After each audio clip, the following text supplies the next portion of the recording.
Pissed off fans flooded the Twin Peaks Reddit with AI slop to protest its AI policies. The moderators on Reddit allowed for AI-generated posts to be posted onto the Twin Peaks subreddit, and the members responded, which was creating absolute AI slop and flooding the Reddit with total trash images until the moderators gave up and reversed their course.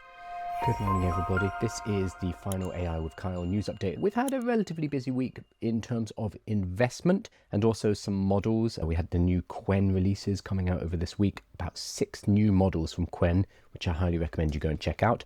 But we haven't had much in the big Western model newses. We have got a couple of news items, though, from OpenAI, the creators of ChatGPT today, including their Pulse. And they have a new feature called Pulse, which is proactive AI. We'll talk about what that is and what that means. We also have a new report from Google called the DORA report, which shows that actually it does look like software development professionals are using AI. 90% of them are using AI. So this has been a number that has been going back and forward. How much code is being written with artificial intelligence, and it's used as a kind of a battle line about how good AI is. And this new report suggests that 90% of software developers are using AI. So that's quite a lot. 90% is a high number last time I checked. And we've also got some bits and pieces about deep-faked Twin Peaks AI slop art on their Reddit, and Spotify are finally pushing back against AI music. So let's jump in. First of all, I want to talk about something called GDP-Val. Terrible name, but OpenAI are not known for their fantastic naming of things. So GDP-Val is a new evaluation that measures AI on, this is the important part, real-world economically valuable tasks. So recently, most of the models have been topping out our evaluations. So we have evaluations for writing, we have evaluations for code, evaluations for images, and topping out the evaluations is really important when a new model comes out because it's great for their marketing. So increasingly what people have been doing is basically training for the evaluation so they can get a high score. Grok in particular has been accused of this, of fitting to the model. And we had some indication, there was a research report done by OpenAI saying one of the problems with our models right now, and the fact that they BS us and they glaze us and they make stuff up and they hallucinate, is because saying I do not know does not do well in the evaluations.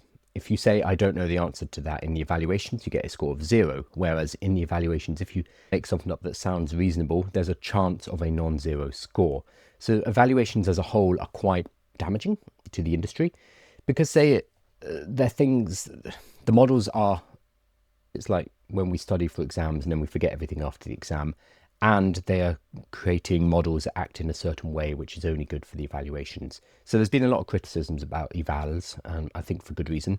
So OpenAI are introducing a newer type of evaluation called GDP-Val, which is measuring AI on real-world economically valuable tasks.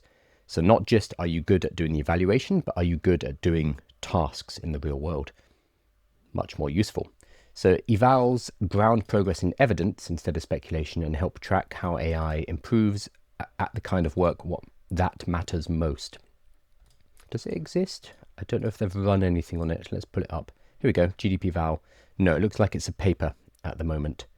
But let's have a look at what they're doing. Measuring the performance of our models on real-world tasks. We're introducing GDP-Val, a new evaluation that measures model performance on economically valuable real-world tasks across 44 occupations. It'd be very interesting to know what those 44 occupations are, because that would tell us what they're focusing AI on, what type of tasks, what type of industries. Also, if you're in one of those 44 occupations, that would also make me a little bit worried. So our mission is to ensure that artificial general intelligence benefits all of humanity. So they're talking about AGI here. They're not talking about narrow intelligence, which is what we have now. They're talking about AGI, which is the next stage of AI. We're not sure if we can get to it using large language models, but we're fairly certain we'll get there at some point. As part of our mission, we want to transparently communicate progress on how AI models can help people in the real world. That's why we're introducing GDP-Val, a new evaluation designed to help us track how well our models and others perform on economically valuable real-world tasks. We call this evaluation GDP-Val because we started with the concept of gross domestic product, GDP, as a key economic indicator that drew tasks from the key occupations in the industries that contribute most to GDP. Fascinating, because there are already issues with GDP, so some work is considered non-economically valuable labour. So bringing up children, for example, doesn't really reflect in GDP. So already, by focusing these vowels and therefore focusing the focus of the models and what we make them better at, we are already going to be shifting. We're going to be shifting what we are aiming at away from non-economically valuable work. So something like bringing up children does not show up on the GDP scale. It is not economically or labour valuable according to GDP. So therefore, if we are training our models to only create GDP valuable work, we're going to move them away from tasks like bringing up children. Let's see. People often speculate about AI's broader impact in society, but the clearest way to understand its potential is by looking at what models are already capable of doing. History shows that major technologies from the internet to smartphones took more than a decade to go from invention to widespread adoption. AI has not. AI has moved really fast. New AIs, modern AIs, generative AIs like large language models. AI has been around since the 1950s, so that's taken quite a while. Evaluations like GDP-Val help ground conversations about future improvements in evidence rather than guesswork and can help us track model improvements over time. Cool. So previous AI evaluations like challenging academic tests and competitive coding challenges have been essential in pushing the boundaries of model reasoning capabilities, but they often fall short of the kind of tasks that many people handle in their everyday work. Very true. And this is, as I was saying at the beginning, is why it's important to have these new type of evaluations, because the fact that they are now all acing the International Math Olympiad and the Intercollegiate Programming Competition, all the models are really good at these kind of things. The CFA exam, Chartered Financial Analyst, just got aced last week as well.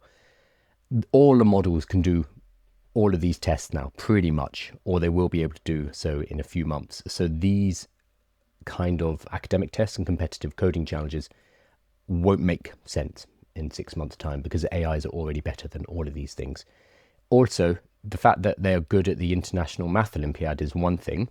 They can do really high-level mathematics, but they still can't do what we normal mortals consider mathematics, things like arithmetic, because that's not really what they're made for. To bridge the gap, we've been developing evaluations that measure increasingly realistic and economically relevant capabilities. This progression has moved from classical academic benchmarks like MMLU to more applied evaluations like SWE Bench, software engineering, MLE Bench, machine learning engineering, and Paper Bench, which belong to OpenAI, scientific reasoning and critique on research papers. And more recently to market-based evaluations like SWE Lancer, where they give it freelance software engineering projects like on Upwork and on Fiverr, and they see how they do with them, which is a really cool transition from academic to real world. So GDP-Val is the next step in that progression. It measures model performance on tasks drawn directly from real-world knowledge work of experienced professionals. Interesting, knowledge work. That's important. Not all work, but knowledge work, because that's what large language models and AI is good at. Across a wide range of occupations and sectors, providing a clear picture of how models perform on economically valuable tasks.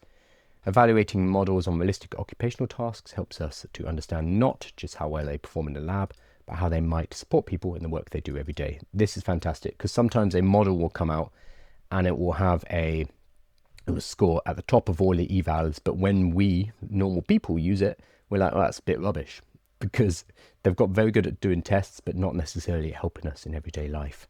And sometimes models stay at the top of these evaluation tables for ages. I think of Gemini 2.5 in particular. Gemini 2.5 is good, but it's still at the top of the table for software engineering, where Claude and Codex are better. Like most software engineers or most people coding are not using Gemini 2.5. They're using Claude and Codex. So in real world applications, Claude and Codex are better, but in the evaluation world, Google is still sitting at the top. So this goes on for a while. I'm not going to read the whole thing. The tasks are taken from 44 occupations from 9 industries contributing to US GDP, so it's very specific. The evaluation set includes 1,320 specialized tasks. Okay, each meticulously crafted and vetted by experiences. They are things like a legal brief, an engineering blueprint, a customer support conversation, or a nursing care plan. While it spans 44 occupations and hundreds of knowledge tasks, it is limited to one-shot evaluations. It's not using full reasoning models, but just one shot. They give the task to the AI to see how it does. So it doesn't capture cases where a model would need to build context or improve through multiple drafts. Future versions will extend to more interactive workflows and context-rich tasks. So in those tasks, when we're using AI intelligently, we don't one-shot. We use the AI and work with it to shape up our work. So something like a nursing care plan, when we one-shot that, we just put in a prompt and some information and get an answer, and then we copy paste that and that make that the plan. That is generally poor practice. Instead, we'd go back and forward with the experts, with the stakeholders, i.e. the person that we are making a care plan for, probably with the family of the person who's taking care, etc., in order to get a better shape. But this first version of GDP-Val is just one shot. So it's going to take a task and some information, and that's it. Which is fine as a starting point, but it will actually underestimate how useful the AI is, because if we can use the AI better using multi-shot by having a conversation with the AI, we're going to get a better results from it. So how do we choose occupations? Okay, so real estate and rental.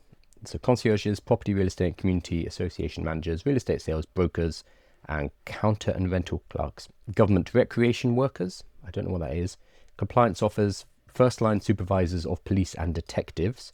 So not police and detectives, but the supervisors, because remember, this is pure knowledge work, so it's harder to model field work. Administrative service managers, child, family, and school social workers. Interesting. Manufacturing includes mechanical engineers, industrial engineers, buyers and purchasing agents, shipping, receiving and inventory clerks, and first-line supervisors of production and operating workers. Professional includes software developers. Okay, this is the big category. Software developers, lawyers, accountants, computer and information system managers, and project management. So I'm very interested to see what happens in this category, the professional, scientific, and technical services, because these are all careers or areas that AI is coming for hard.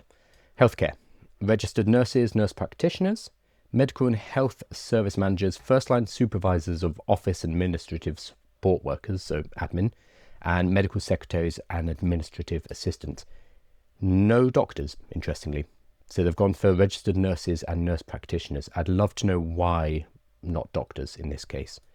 And then finance and insurance, customer service reps, financial and investment analysts, financial managers, personal financial advisors, huge usage, and security, commodities and financial service sales agents, retail, pharmacists, private detectives, sales managers, order clerks, etc., information, audio and video technicians, producers and directors, news analysts, reporters and journalists. Okay, so I don't think this study is going to get some good press after this. Film and video editors and editors. Okay, so this is not just going to be text-based by the looks of it. I think they're going to give it potentially images and video. I'm not sure if it's multimodal. Okay, so all in all, very cool. I will link the full, it's not a paper, the information about this new eval in the newsletter, which you'll be able to get free inside. If you follow the link in my bio or the link underneath this video, you'll be able to get that newsletter, and I'll give you the link so you can actually see the tasks. It gives you example of the tasks, gives you experienced human deliverables, and then what they're expecting the AI to look like, and then it talks about grading, etc. All in all, this is one of those potentially boring but very valuable additions to the progress of artificial intelligence, because it's going to be helping us to focus AI on actual job tasks. So instead of, is it very good at these top level mathematical tasks? Is it very good at these hypothetical coding tasks? Or no, is it good at putting together a nursing care plan? Can it help us with an electrical wiring diagram, etc., etc.? Much more useful, which I think is great if all of the models start to go in this direction and focus on practical usages rather than pure academic prowess. I'm going to hop over to questions because I've been talking for a long time. Thank you for your patience. Sometimes people get annoyed in the chat and they'll be like, he's just talking. The reason I'm just talking is because I'm also preparing these videos for YouTube. So what you are seeing live is the production process. These videos are being filmed in 4K, 60 frames per second, and they'll go to YouTube as like nicely edited videos. So make sure you are subscribed over there. What I do is I'll do a little news segment and then I'll hop over to the questions like I am now. It's also quite hard to find your questions amongst everything else. Is GDP right? Is it actually accurate? Is India actually 10 times poorer than US? GDP has a lot of criticisms, including the non-inclusion of like non-economically valuable work, like childcare, for example. It's probably one of the best measures we have, but it has a lot of problems with it and how it is measured and how it's measured in different countries, etc. But I think this is the particular use here with GDP-Val. They're just focusing on US, and they're just focusing on US industries and US tasks defined by, is it the Bureau of Labor and Statistics? I forget. US Bureau of Labor Statistics. I have a list. These are all the occupations and these that contribute to GDP that we measure. So I think starting with that is perfectly fine in this case. Obviously, it gets complex when we are comparing countries, but I think they're doing it internally within the US, and that's valid. Jolly good. Right, I'm going to pop over to something else from OpenAI. No, that's GDP-Val. Here, and tell me if you've got it. I think it's only in the US at the moment, so all our US friends are probably asleep right now. ChatGPT, we have another acronym now that we have GDP-Eval, which sounds an awful lot like GPT. So ChatGPT has a new feature called Pulse, ChatGPT Pulse, and it is a version of proactive AI. So normally when we work with an AI, it's up to us to start the conversation. If you are building an application that you want people to use, if you want to make your application sticky, you want people to be downloading it and keep on using it, because later you're going to monetize them, then you need things that bring them back to the application. So think of Duolingo, for example, and how the owl in Duolingo will send you passive-aggressive messages saying, hey, have you practiced Japanese yet? This is a way to bring people back into the application every single day, and that boosts the numbers for the company, their weekly and their daily active users. It helps to create a habit in the users. It's just something that you do. You go and check on certain apps every single day. ChatGPT have added something called Pulse, and I'm pretty sure this is them pushing towards having a more sticky application. So OpenAI is launching a new feature inside of ChatGPT called Pulse, which generates personalized reports for users while they sleep. Pulse offers users 5 to 10 briefs that can get them up to speed on their day, and is aimed at encouraging users to check ChatGPT first in the morning. Yeah, they want you to be checking on it like you would a social media application or the news. Pulse is part of a broader shift in OpenAI's consumer products, which are lately being designed to work for users asynchronously instead of responding to questions. Features like ChatGPT Agent, I've done a few videos on that, or Codex aim to make ChatGPT feel more like an assistant rather than a chatbot. And with Pulse, OpenAI seemingly wants ChatGPT to be more proactive. So personally, before I go to bed, I'll always set up a ChatGPT Agent task. I want to be sleeping while it's off doing something for me. This is asynchronous usage. You don't have to be there typing and reading what it gives you. Pulse seems an additional step. So when you wake up every morning, it's going to give you, hey, these are the things you should know about what's going on right now. So it seems like it could be roundup of news articles, like updates on a specific sports team, as well as more personalized brief based on a user's context. So I think if you give it access to your Gmail and your Google Calendar, which I don't really recommend because we saw a jailbreak, I think it was 2 weeks ago, using Google Calendar in particular, so I don't recommend it. But if you do give that kind of access, it will be able to pull in information about, hey, this is what you're up to today. Remember, it's somebody's birthday and you need to get them a present, etc. And it's going to give you a report every morning. So each report is displayed as a card featuring AI-generated images and text. Yeah. Users can click on each one to get the full report and then can query ChatGPT about the contents. Pulse will proactively generate some reports, but users can also ask Pulse for new automated reports. So for me, for example, I could ask for one hey, can you give me the AI news and updates that came in whilst I was sleeping, like in America? What's the newest things? And it would be able to prepare all of that and deliver it to me in the morning. So to help me to prepare for this show. Great, that's it for today. So it's an intentional design choice to make the service different to engagement optimized social media apps. Okay, so it won't just keep giving you stuff. It will only give you a handful of things. Makes a lot of sense. Here we go. Starting Thursday, it will roll out Pulse to subscribers on the $200 a month Pro plan. So it's going to start on the higher plan and then it will come down to all users further down. So Plus subscribers, $20 a month, should get access soon. But first they need to make the product more efficient. So this is quite normal. The rollout tends to be Pro, Plus, Free, and then it filters down through that. If users have the memory features turned on, it will pull in context from previous chats to improve your reports. That's really cool. I know there are privacy nightmares here, but it is really cool. OpenAI's personalization lead, Christina Wadsworth-Kaplan, gave an example of how Pulse automatically picked up on her love of running to create an itinerary for her upcoming trip to London that included running routes. And it's compatible with the connectors, so that allows you to connect into other applications. So if you are set up with Google Calendar, Gmail, etc., it will pass through your email overnight to surface the most important messages in the morning or access your calendar to generate an agenda for upcoming events. Again, privacy nightmare, very cool. And it's going to be up to us to decide how much information we want to give our AI assistants in the future. The more information we give them, the more valuable, the more useful, the more context they're going to be able to have in order to help us in our daily lives. But that's going to require giving up privacy, giving up a huge amount of information to these models and to the companies who run these models. And whether or not that is something you want to do is a personal choice entirely. It's hard to overlook how much Pulse could compete with existing news products such as Apple News, paid newsletters, or traditional journalism. So I'm going to be using this to deliver my news summary every morning, so AI news. Because right now I have some automations in place. This would give me a way to curate that a little bit more, especially because I can give it my criteria, the kind of things that I like to cover on the show, and hopefully it can surface those for me, deliver it in a nice message every single morning. Very cool. Eventually, OpenAI would like to make Pulse more agentic, to the point where it could make restaurant reservations on the user's behalf or draft emails that users could approve to be sent. So with the birthday example, oh, it's your fiance's birthday coming up. I know where you are based on your geolocation. I know where you're going to be based on that day.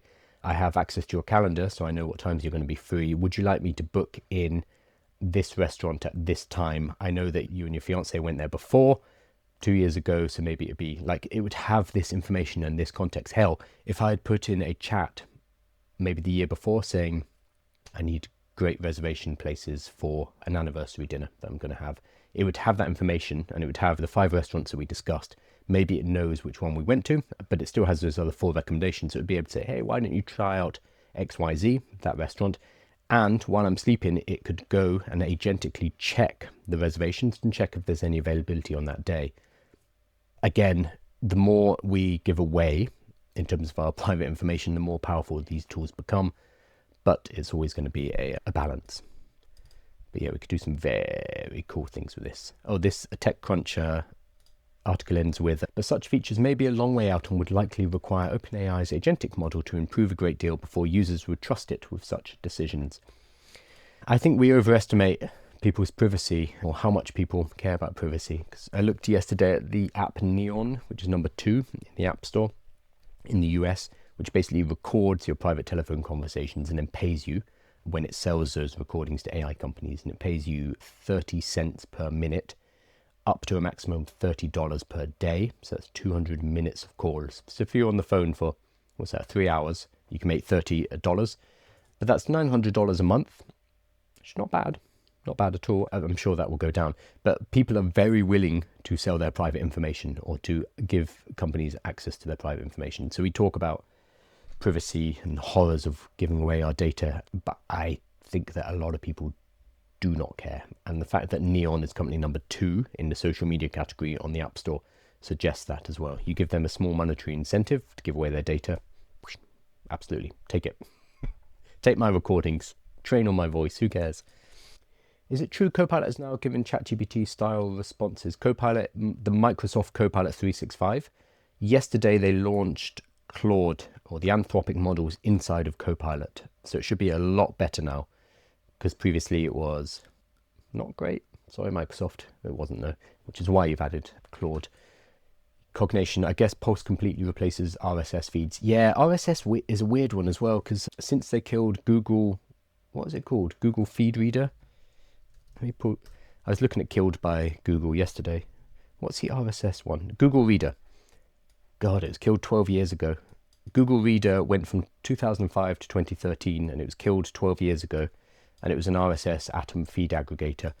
Since then, RSS got murdered, because there were applications like Feedly, but they were all premium applications. So since Google Reader got killed off 12 years ago, RSS, I think, was already on a bit of a decline. But this looks like a smarter way to do it. It's going to have a level of intelligence as well, because often when you set up an RSS feed, it is just a fire hose of information. So having a bit of a filter and being able to tweak that filter using natural language through artificial intelligence, very cool. Cognition, the Duolingo icon changes on your phone from happy to sad if you're not using it. Yeah, they've done such a good job of creating stickiness to the point where people like boast about their Duolingo streak, which is amazing. Like, they've done a great job in terms of their product design. Oh, Drew, do both parties on the Neo app get paid per minute up to 30? No. So if you are, it depends how you do it. So if you're talking to another Neon user, you both get paid and you get the 30 cents per hour. If you are recording a telephone call to a non-Neon user, I think you get paid 15 cents per hour. This is the huge privacy issue with Neon, and why specifically they've used some very sneaky language in their terms and conditions, I think, to get around the wiretap laws. Because if you record a conversation with a third party, there are huge legal ramifications with that. What it looks like they're doing, Neon hasn't talked about this, but it looks like they get your whole audio file, both sides of the audio, and then they're going to cut out the second party. Still means the raw file is probably sitting somewhere for at least some amount of time, and whether or not they actually do cut it or whether they use that as free training, we don't know how shifty they're going to be. But no, if you are on a call with a third party who is not a Neon user, the other party will not get paid, only yourself. Cool, I'm going to hop over. Another study. Ooh, we love studies. So this is DORA. How are developers using AI? Inside our 2025 DORA report. So this has been one of the kind of battle lines in pro-AI versus anti-AI. There's people like Dario, the head of Anthropic. I think it was about a year ago. He said that 90% of code will be written by artificial intelligence. And a year went past and it doesn't seem like that is the case. It does seem like the case is about 30% of code measured by functions, not by lines, which is a more useful way to do it. So it's not 90%, but it is 30%, which is a lot, considering that 3-4 years ago it was 0%. We don't necessarily need to listen to the CEOs, the people who are hyping up artificial intelligence. This is their job. Their job is to hype up AI so they can raise money. So when someone like Dario says it's going to be 90%, we have to take that with a pinch of salt. But it's still 30% of functions are being written with AI. And we have a new report here from from Google. And it is a report which is a survey of 5,000 technology professionals globally, validating what we all suspected. The way software is being built has profoundly changed. The Google Cloud's DORA research program has been investigating the capabilities, practices, and measures of high-performing technology-driven teams and organizations for more than a decade. 2025 research makes it clear that AI is no longer a novelty, but a near universal part of a developer's toolkit. So massive adoption meets major productivity gains. So this is not the 90% that Dario was talking about, but it is higher than the 30% that other reports were looking at. And we also need to look at it in the context of that 95% of all AI pilot projects fail. So let's have a look. So reliance on tasks. This is asking 5,000 software developers. So it's a decent sized survey. So writing new code, 71%. It's pretty high. That's a lot of people. And again, remember, this is a new technology. This has been around for 3 years. It's been useful in code for a year or two. So 71% of the 5,000 respondents are using AI to help them write code. That's an awful lot. Modifying existing code, 66%. Writing documentation, 64%. Maintaining legacy code, 55%. That's the lowest, interestingly. So it is being used by the majority of these 5,000 surveyed software engineers in writing code. 65% of those surveyed are heavily relying on AI for software development.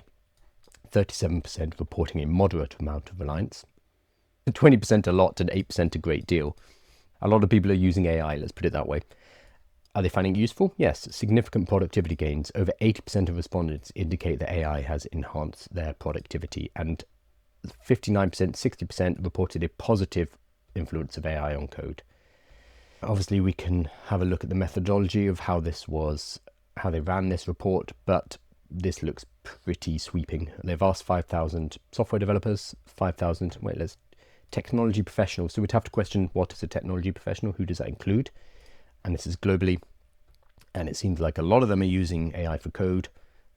The vast majority of them are. This doesn't tell us how much of the code is written using AI, either in terms of lines, which is not a very good way to measure it, because writing more lines doesn't mean the code is better. If anything, it means it's worse. Or in terms of functions, which is probably a better yardstick for measuring the volume of code or the percentage of code. But overall, this shows us that it is being used extensively. So the people who are saying, who are laughing at Dario, the head of Anthropic, when he throws out numbers like 90%, you're sure it's not 90%, but it's an awful lot. It's going to be an awful lot. And a couple of years from now, that 90% is probably going to be true. Not even a year or two from now, I imagine. I think it's important when they hype up artificial intelligence. Often they will overhype because, remember, they're trying to raise money. This is their job as a CEO. However, even if the magnitude is wrong, generally the trajectory, the direction is correct. And betting against AI hasn't worked out well for people so far. Anyone who's, it'll never do this, it'll never do that. Generally 6 months or a year from that time, it can. I'm biased, you know what side I'm on. But betting against it is generally not the correct bet. Awesome. So, have a look at the DORA report in full. I will again put it in the newsletter. Make sure you're signed up for that. It's totally free. You can get the whole report. I tell you what, I'll download it and make a direct link for it just to make it a bit easier. That will be in the newsletter. What small companies to watch out for? In terms of what do you mean? AI companies? Most of the big moves are by big players. It's because it just costs a huge amount of money to make your own models. It's now hundreds of millions to train a model. So most competition has been eliminated. It is a handful of Chinese companies. It is OpenAI, XAI, Anthropic, Google and Meta. That's it. Mistral, maybe. But it's maybe 10 companies, less than 20 for sure, who can actually afford to create foundation level, base level models. Above that level though, above that level of abstraction, there are people who are building AI applications on top of this. So some really impressive companies are people like 11 Labs. 11 Labs are amazing. They're doing great things. Gamma, I really like. Gamma is a slide making tool. They've expanded out from that though, so it's not just slides. But unlike a lot of AI design companies, the people at Gamma actually have an eye. They have a tasteful eye, so they've managed to put that into their AI products so that when you create something with Gamma, it actually looks quite good instead of looking like trash, which is the case for most AI generated content. And then there's the vibe coding tools. So they are smaller companies compared to OpenAI, compared to Microsoft, compared to Google. I'm sure you can find it. So Lovable, Bolt, Replete, V0, Base 44. They just got purchased by Wix though, so they're not really a small company anymore. So there's a lot of exciting companies in the space, but it depends on what level you mean. If you mean the foundational models, maybe 10 companies, and then above that, there's a much more interesting ecosystem. Because Lovable, for example, they are the fastest ever company to reach 100 million annual recurring revenue, the fastest ever software company in history. I can't think who that would be though, because software tends to be the fastest growing. How are we doing for time? 42. I'm going to do a slightly silly story, but I thought was fantastic. So pissed off fans flooded the Twin Peaks Reddit with AI slop to protest its AI policies.